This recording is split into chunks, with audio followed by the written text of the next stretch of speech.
কোরআনের আয়াত যে জাহান্নাম যাওয়ার যাত্রা করুন আপনাদেরকে বলে দিলাম। একটা হাদিস আপনাদের সম্মুখে বলি। হাদিসটা বুখারী শরীফের হাদিস 1386 নম্বর হাদিস। সামুরা ইবনে জুনদুব রাদিয়াল্লাহু তাআলা আনহু তিনি বর্ণনা করেছেন, আল্লাহ নবী সাল্লাল্লাহু আলাইহি ওয়াসাল্লাম ফজরের সালাতের পর মুসাল্লির দিকে মুখ ফিরিয়ে বসলেন। আপনাদের দিকে ইমাম সাহেব মুখ ফিরিয়ে বসে সালাত ফেরার পর বসে না বসে না বসে। তো আল্লাহ রাসূল সাল্লাল্লাহু আলাইহি ওয়াসাল্লাম সাহাবীদেরকে বলেন, সাহাবীরা তোমরা কি কোনো স্বপ্ন দেখেছো? তখন সাহাবীরা বলছেন, না আল্লাহ রাসূল কোনো স্বপ্ন দেখিনি। আবার সাহাবীরা জিজ্ঞাসা করছেন, আল্লাহর নবী আপনি কি কোনো স্বপ্ন দেখেছেন? তখন আল্লাহ নবী বলছেন, হ্যাঁ আজকে একটা স্বপ্ন দেখেছি। কি? তখন বলতে আরম্ভ করলেন সাহাবীদেরকে, সাহাবীরা গভীর রাতে যেন দুইজন ব্যক্তি আমার কাছে আসলো, আসার পর যেন আমাকে অপর দিক নিয়ে গেল, যেতে যেতে অনেকটা দূর যেন অগ্রসর হয়ে গেলাম। যেতে যেতে দেখতে পেলাম একজন ব্যক্তি চিত হয়ে শুয়ে আছে, আর অপরজন যেন তার মাথায় পাথর মেরে মেরে যেন তাকে আঘাত করছে। তখন নবীজি বলছেন জিবরাইলকে, জিবরাইল তুমি বলো এই ধরনের শাস্তি কেন দেওয়া হচ্ছে, তো আপনি বলে দেন। জিবরাইল বলছেন, আল্লাহর নবী পরে বলা হবে, আপনি সামনে বাড়ুন।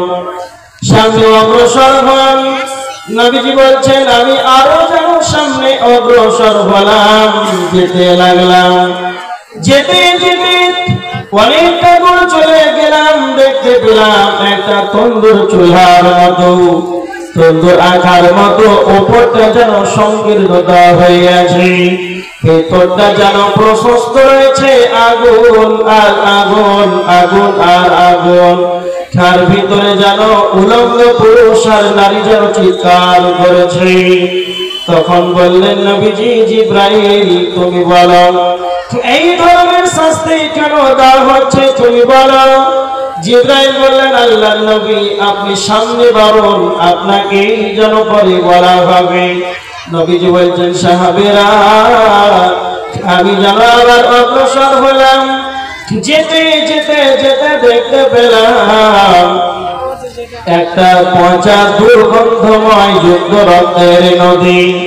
সেই রক্তের নদীতে মানুষ যেন সাঁতার কাটছে, আর সাঁতার কাটতে কাটতে মানুষ যখন সাঁতার কাটতে কাটতে যখন ফিরে আসার চেষ্টা করে, তখন তার মাথায় তার পাথর মেরে মেরে আবার যেন তাদেরকে যেন ধরে সরিয়ে দেওয়া হচ্ছে। তখন নবীজি বলছেন, জিবরাইল এই ধরনের শাস্তি কেন দেওয়া হয়েছে? তখন জিবরাইল আমিন বলতে লাগলেন, আল্লাহর নবী আপনি যেটা সর্বপ্রথম দেখতে পেলেন যে একজন পাথর মেরে মেরে যেন তার মাথায় পাথর মারে, আর পাথর মারে, আর যেন পূর্বের নাই হয়ে যায়, আবার যখন পাথর টানতে যায় আবার যেন তার পূর্বের নাই হয়ে যায়। এইরকম তার পাথর মেরে মেরে তার মাথাটাকে চৌচির করা হচ্ছে। তখন এই কারণটা হলো, জিবরাইল বললেন এই ব্যক্তি দুনিয়াতে কোরআন শিক্ষা গ্রহণ করেছে, আর কোরআন শিক্ষা গ্রহণ করার পর এই কোরআন তেলাওয়াত করে নাই, কোরআন অনুযায়ী দুনিয়াতে আমল করে নাই, এই কারণে তাকে তার মাথায় যেন পাথর মেরে মেরে আঘাত করা হয়। যারা আলেম ওলামা আছেন, যারা সাধারণ পাবলিক আছেন, যারাই কোরআন পড়তে জানেন, যারা মহিলারা কোরআন পড়তে জানেন, জানার পর যদি আপনারা এইভাবে আমাদের সমাজের অবস্থা, রমজান মাসে তেলাওয়াত করে কোরআনটাকে আবার যখন রমজান মাস শেষ হয়ে যায় আবার রমজান মাসে তেলাওয়াত করার পর আলমারিতে শুকিয়ে যেন সুসজ্জিত করে রেখে দেয়। আবার যখন রমজান আসবে তখন কোরআনকে খুলে দেখবে। এইভাবে যখন একটি বছর কেটে যায়, কোরআনের উপরে এক আঙুল পরিমাণ যেন ধুলা পড়ে আছে। এইরকম যদি আপনার আমার সমাজের অবস্থা হয়, তাহলে কোরআনকে তেলাওয়াত না করার কারণেই মানুষ যেন জাহান্নাম যাবে। জিবরাইল বললেন, ইয়া রাসূলুল্লাহ, দ্বিতীয় নম্বর যেটা দেখতে পেলেন তন্দুর চুলার মতো, তন্দুর আখার মতো যেন সংকীর্ণতা হয়ে আছে, আর ভেতরটা যেন প্রশস্ত রয়েছে। উলঙ্গ পুরুষ আর নারী যেন সেখানে চিৎকার করেছে। এর শাস্তির কারণ হলো এরা হলো দুনিয়ার বুকেরা জেনা করেছে, ব্যভিচার করেছে। এই জেনা করার কারণে আল্লাহ তাদেরকে জাহান্নামে দিয়েছে।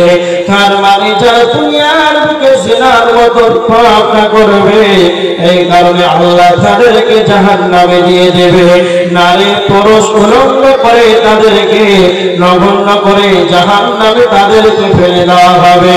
তৃতীয় নম্বর নবীজিকে বললেন, আল্লাহর নবী আপনি যেটা দেখতে পেলেন যেন রক্তের পচা দুর্গন্ধময় যুক্ত রক্তের নদী, সেই রক্তের নদীতে যেন মানুষ সাঁতার কাটছে, সাঁতার কাটছে।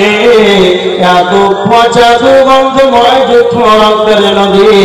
এটা শাস্তির কারণ হলো যারা সুদ খেয়েছে, সুদ খানেওয়ালা, সুদ দেনেওয়ালা, সুদ খানেওয়ালা, সুদ দেনেওয়ালা, যারা পৃথিবীর বুকে সুদ খাবে, যারা সুদ দেবে তাদেরকে এই ধরনের শাস্তি দেওয়া হবে।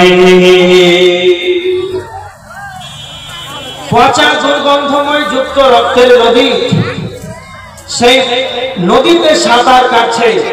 এর শাস্তির কারণ কি না, তো সুদ খাওয়া। আমাদের সমাজের ভিতরে সুদ আছে না নাই? মাইক ম্যান, মাইক ম্যান কোথায়? সাউন্ড আগে যে ভালো ছিল এখন তোমার থেকে কম হয়ে গেল যে।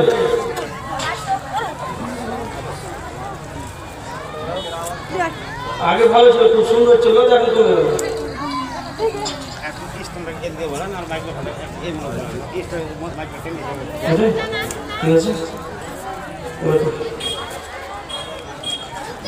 এবার দেখেন, কথা হলো সুদ খাওয়া। আপনারা জানেন কত বড় পাপ। এখন বর্তমান মানুষ সুদ খাচ্ছে, সুদ খাওয়ার কারণে মানুষ জাহান্নামে যাবে। তা আপনারা বলেন মানুষ জাহান্নামে যাবে কারণ কেন জাহান্নামে যাবে না, তো সুদ খাওয়ার কারণে। এবার বলে গরু, ছাগল, অন্যান্য প্রাণী, কীট পতঙ্গ, পশু পাখি এরা জাহান্নামে যাবে না কেন? তো মানুষই তো চরম বেয়াদব।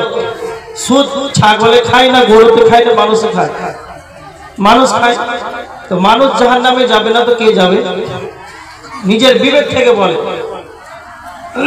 এই কারণে মানুষ জাহান্নামে চলে যাবে। এবার দেখেন সূরা হুমাযার ভিতরে আল্লাহ সুবহানাহু ওয়া তাআলা দুইটি কারণ বলেছেন জাহান্নাম যাওয়ার কারণ।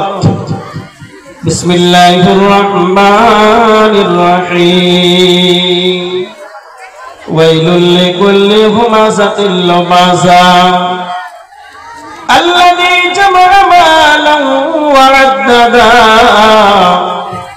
আল্লাহ বলেছেন যারা মানুষের গীবত করবে সামনে পিছনে, পিছনে মানুষের গীবত করবে, সামনে মানুষকে অপমান করে দেবে। যারা চায়ের দোকানে অনুপস্থিত ব্যক্তির যারা বদনাম করেন, যারা গীবত করেন, তারা খুব ভালো করে শুনে নেন। আপনাদের খাস মহল এলাকায় আমি স্টেজে 2 ঘন্টা আলোচনা করলাম। আমি 2 ঘন্টা আলোচনা করার মাধ্যমে কি কি ভুল হলো এটা আব্দুল কাইয়্যুমকেই তো যেন বলতে হবে। কেননা আল্লাহর নবী বলেছেন আবু দাউদ শরীফের 4918 নম্বর হাদিস, আল মুমিনু মিরআতুল মুমিন, এক মুমিন যেন অপর মুমিনের জন্য আয়না স্বরূপ। যা ভুল হবে যেন সেই যেন জেনে যাবে। তার মানে আব্দুল কাইয়্যুম 2 ঘন্টা আলোচনা করলো, তারপর আব্দুল কাইয়ুম কি ভুল করলো সে নিজেই জানে না, সারা গ্রামবাসী জেনে নিল।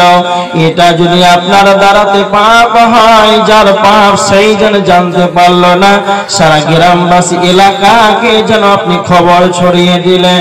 আমার আল্লাহ বলেছেন, যারা মানুষের গীবত করবে, পরনিন্দা করবে, পরচর্চা করবে, নাম্বার 2 আল্লাযী জামা মালান ওয়া আদ্দাদা, যারা মালকে জমা করে করে গুনে গুনে সাজিয়ে রাখবে, মালকে জমা করে অ্যাকাউন্টে সাজিয়ে রাখবে। তো আমার আল্লাহ বলেছেন, ইয়াহসাবু আন্না মালাহু আখলাদা, সে মনে মনে ভাববে মাল আমার চিরকালের সঙ্গী হবে, মাল আমার চিরকালের সাথী হবে। তা আমার আল্লাহ বলেছেন, কাল্লা, কখনো নাই, কাল্লা, কখনো নাই। আপনি যে নিজে নিজে ভাবছেন ধন সম্পদ, জমি জায়গা, টাকা পয়সা, এগুলো যে আমার সঙ্গী হবে, আপনি আপনার বিবেকটাকে কি আপনি একবার খোলেন না? নিজের ব্রেনটাকে আপনি গভীর রজনীতে খোলে দেন যে আমি মনে মনে ভাবি যে আমার মাল আমার সঙ্গী হবে। তবে একবার ইতিহাসটা ফলো করে দেখো, একদিন এই ধন মাল ছিল তোমার দাদার, তোমার দাদা মরে হয়ে গেল তোমার বাবার, তোমার বাবার মরার পর হলো তোমার, যেই দিন তোমার সন্তান পৃথিবীতে এসেছে সেই দিন তোমার মালের মালিক যেন হয়ে গিয়েছে। যখনই তুমি শীত থেকে নেমে যাবে, মরে যাবে, তখন ওই মালের হ্যান্ডেলটা যেন তোমার ছেলের হাতে চলে যাবে। এইভাবে যেন দুনিয়া চলছে। তার মানে রাজা, বাদশা, প্রজারা এরা 1 টাকা পর্যন্ত কবরে নিয়ে যেতে পারে না। তুমি কি দেখতে পাও না, সাদা কাফন পরে কবরে চলে গেল কত মানুষ, 1 টাকা আনতে পারলো না, 1 টাকা কবরেও নিয়ে যেতে পারবে না। তারপরও কেন তুমি মনে মনে ভাবো যে মাল আমার চিরকালের সঙ্গী হবে? তো আমার আল্লাহ বলেছেন, কখনো নয়। লাইন বাদালনা ফিল হুতামা, ওয়াজিরাই তোমাদের হুতামা নামক জাহান্নামে নিক্ষেপ করা হবে। আল্লাহ সুবহানাহু ওয়া তাআলা বলেছেন, হে নবী আপনি কি জানেন? ওয়া মা আদরাকা মাল হুতামা, হুতামা নামক জাহান্নামটি কি আপনি কি জানেন? তো আমার আল্লাহ বলেছেন, নারুল্লাহিল মুকাদ্দা, সেটা হলো আল্লাহর প্রজ্বলিত আগুন, সেটা হলো আল্লাহর জ্বালানি আগুন। দুনিয়ার আগুন, এটা হলো আপনার আমার জ্বালানি আগুন, এটা হলো দুনিয়ার আগুন, এটা হলো আপনার আমার জ্বালানি আগুন। আর আল্লাহ বলছেন হুতামা নামক জাহান্নামের আগুন, সেটা হলো আল্লাহ বলছেন আমার প্রজ্বলিত আগুন, নারুল্লাহিল মুকাদ্দা। যারা মালকে জমা করে করে রাখবে, এখানে বলেন তো, এই মোবাইল ডিস্টার্ব হয়ে যায়, আমার পিছনে গেলে এই তো মোবাইল ঘাটে, আমার দিকে চেয়ে থাকে। মাল যদি জমা করে হুতামা নামক জাহান্নামে আল্লাহ দিবেন, ভালো করে বুঝে।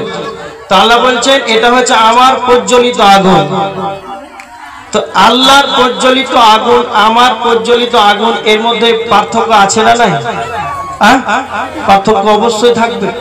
কেমন কেমন পার্থক্য আপনারা জানেন? দুনিয়ার আগুনের চাইতে জাহান্নামের আগুনের কতটা তেজ জানা আছে? 70 গুণ বেশি তেজ, জানা নাই? 70 গুণ বেশি তেজ দুনিয়ার আগুনের চাইতে জাহান্নামের আগুন। এবার দেখেন, তো আল্লাহ বলছেন নারুল্লাহিল মুকাদ্দা, সেটা হলো আমার প্রজ্বলিত আগুন। কেমন প্রজ্বলিত আগুন? আপনি এখানে একটা আগুনকে তৈরি করেন, কাঠ, কয়লা, পেট্রোল, ডিজেল, কেরোসিন যা আছে নিয়ে আসেন আগুনকে জ্বালাবার জন্য। একটা জাহান্নামে নিজের একটা আগুনকে তৈরি করেন, এটা হচ্ছে আপনার জ্বালানি আগুন। কাঠ, কয়লা, পেট্রোল, ডিজেল দিয়ে একটা আগুনকে জ্বালানো হলো। এই আপনার আমার জ্বালানি আগুনে যদি জীবিত মানুষকে যদি আপনি ফেলে দেন, তাহলে তার কি অবস্থা হবে? না তো প্রথমে তার চামড়া পড়বে, তারপরে তার মাংস পড়বে, তারপরে তার হাড়টা পড়বে, তারপরে তার কলিজা পড়বে, তারপরে তার ফ্যাপসাটা পড়বে। এটা হলো দুনিয়ার জ্বালানি আগুন। চামড়া পড়বে আস্তে আস্তে আস্তে যেন ভিতরে যাবে, এটা হলো আমার আপনার জ্বালানি আগুন। কিন্তু আমার আল্লাহ বলেছেন নারুল্লাহিল মুকাদ্দা, সেটা হলো আমার প্রজ্বলিত আগুন। তোমরা কি তা জানো সেটা কেমন? খাল্লাতি